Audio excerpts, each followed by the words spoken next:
నమస్కారం NM7 TV news కి స్వాగతం. నాగర్ కర్నూల్ ఎంపీగా గెలిచి తొలిసారి శుక్రవారం వనపర్తి నియోజకవర్గంకు వచ్చేసిన మల్లు రవికి ఎమ్మెల్యే తూడి మేఘారెడ్డి ఆధ్వర్యంలో కాంగ్రెస్ నాయకులు కార్యకర్తలు ఘనంగా స్వాగతం పలికారు. బైక్ ర్యాలీ నిర్వహించారు. అనంతరం వనపర్తి జిల్లా కేంద్రంలో ఎమ్మెల్యే తూడి మేఘారెడ్డి అధ్యక్షతన ఏర్పాటు చేసిన విజయోత్సవ సభకు ముఖ్య అతిథిగా ఎంపీ మల్లు రవి హాజరయ్యారు. ఈ సందర్భంగా ఆయన మాట్లాడుతూ తమపై నమ్మకం ఉంచి 1,00,000 ఓట్ల మెజారిటీతో గెలిపించిన ప్రజలకు కృతజ్ఞతలు తెలిపారు. రానున్న స్థానిక ఎన్నికల్లో కూడా ఇదే విధంగా స్పష్టమైన మెజారిటీతో కాంగ్రెస్ పార్టీని గెలిపించేలా నాయకులు కార్యకర్తలు పనిచేయాలన్నారు. ఈ కార్యక్రమంలో కాంగ్రెస్ పార్టీ జిల్లా అధ్యక్షులు Rajendra Prasad Yadav, municipal chairman, vice chairman Puttapaka Mahesh, Pakanati Krishna, పట్టణ అధ్యక్షులు చీర్ల చందర్, బ్రహ్మం, కిచ్చారెడ్డి, శ్రీనివాస్ గౌడ్, శంకర్ ప్రసాద్, డాక్టర్ శ్రీనివాస్ రెడ్డి తదితరులు పాల్గొన్నారు.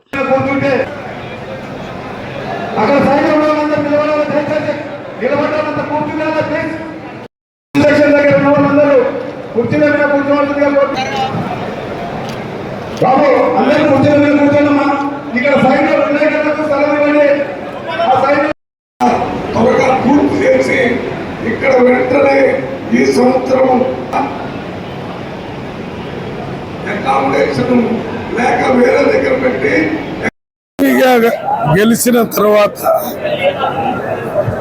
వనపర్తి అసెంబ్లీకి వచ్చినప్పుడు ఫిబ్రవరి నుంచి వనపర్తి దాకా ఒక పెద్ద భారీ ర్యాలీతో వనపర్తి వరకు కాంగ్రెస్ నాయకులు పెద్దలు మన ఎమ్మెల్యే మేఘారెడ్డి గారి నాయకత్వంలో ఈ భారీ ర్యాలీ జరిగింది.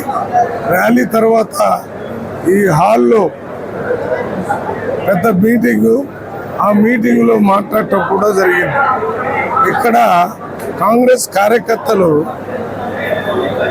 ఎమ్మెల్యే ఎలక్షన్లో ఎమ్మెల్యేని గెలిపించారు, ఎంపీ ఎలక్షన్లో ఎంపీని గెలిపించారు. రానున్న ఎలక్షన్లు సర్పంచులు, ఎంపీటీసీలు, జెడ్పీటీసీలు కూడా కాంగ్రెస్ని గెలిపించాలనేటటువంటి ఒక స్థిరమైన అభిప్రాయంతో కాంగ్రెస్ కార్యకర్తలు, నాయకులు ఉన్నారు. ఎందుకంటే గత 10 సంవత్సరాల్లో ప్రజాస్వామ్యం పేరుతోని నియంతృత్వ పరిపాలన చేసి ప్రజలకు ఉండాల్సిన కామన్ ప్రాపర్టీని కూడా ప్రైవేటు వ్యక్తులకి అందజేయటానికి ఆనాటి మంత్రి, ఆనాటి ముఖ్యమంత్రి అందరూ ఆ రకమైనటువంటి పరిపాలన చేయటం వల్ల మొన్న జరిగినటువంటి అసెంబ్లీ ఎలక్షన్లో స్పష్టమైన మెజార్టీతో ఇవాళ రేవంత్ రెడ్డి గారు ముఖ్యమంత్రిగా ప్రభుత్వం నడుస్తుంది. అంతేకాకుండా ఇవాళ మీరు చూస్తున్నారు, రాజకీయ పునరేకీకరణ పెద్ద ఎత్తున రాష్ట్ర స్థాయిలో జరుగుతుంది. మాజీ స్పీకర్ పోచారం శ్రీనివాస్ రెడ్డి గారు ఈరోజు కాంగ్రెస్ పార్టీలో చేరారంటే బీఆర్ఎస్ పార్టీ మునిగిపోతున్న పడవ లాంటిది. ఆ పడవలో ఇంకా ఏమాత్రం ఉన్నా ప్రాణానికే ముంపు వస్తుందనే విధంగా ఏ రకంగా అయితే కాలిపోతున్న ఇంటిలో నుంచి, మునిగిపోతున్న పడవలో నుంచి ప్రజలు ఉరుకుతూ వస్తారో ఆ రకంగా ఇప్పుడు కాంగ్రెస్ పార్టీలోకి బీఆర్ఎస్ ఎమ్మెల్యేలు, నాయకులు రాబోతున్నారు.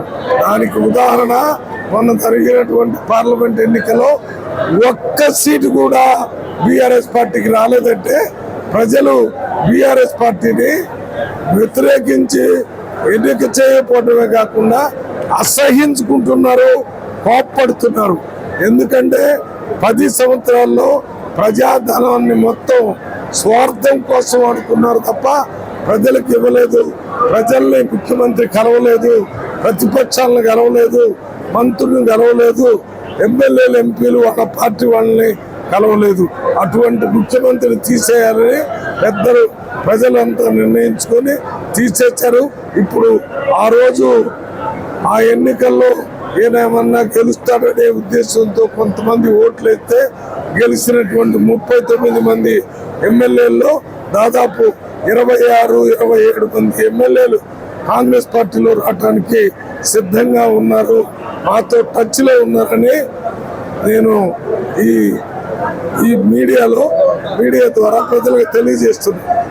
అది ఇవాళ పోచారం శ్రీనివాసరెడ్డి గారు ఆయన స్పీకర్ చేశాడు, అగ్రికల్చర్ మినిస్టర్ చేశాడు, అన్ని చేసి మరి వాళ్ళ కాంగ్రెస్ పార్టీలోకి వచ్చిందంటే ఇక బీఆర్ఎస్ పార్టీకి ఏ రకమైనటువంటి రాజకీయ భవిష్యత్తు లేదు.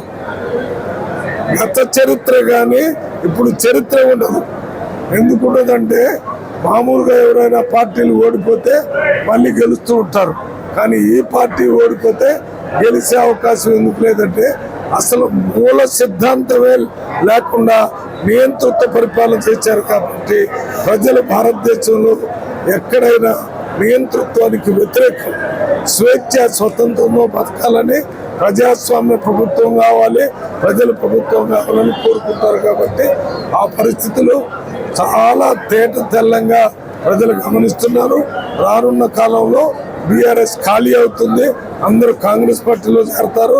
ఇక్కడ కింద క్షేత్రస్థాయిలో కూడా జరిగే ఎన్నికల్లో ఈసారి బీజేపీ కనపడకుండా పోతుంది. మొన్నేదో అక్కడ మోడీ లేకపోతే ఢిల్లీలో ఏదో ప్రభుత్వాన్ని కొంతమంది ఓట్లు చూశారు, కానీ ఇప్పుడు స్థానిక ఎమ్మెల్యే ఎలక్షన్లో 100% కాంగ్రెస్ పార్టీని గెలిపిస్తారు. బీఆర్ఎస్ బీజేపీ పార్టీ తుడిచిపెట్టుకొని పోతుంది రాష్ట్రం.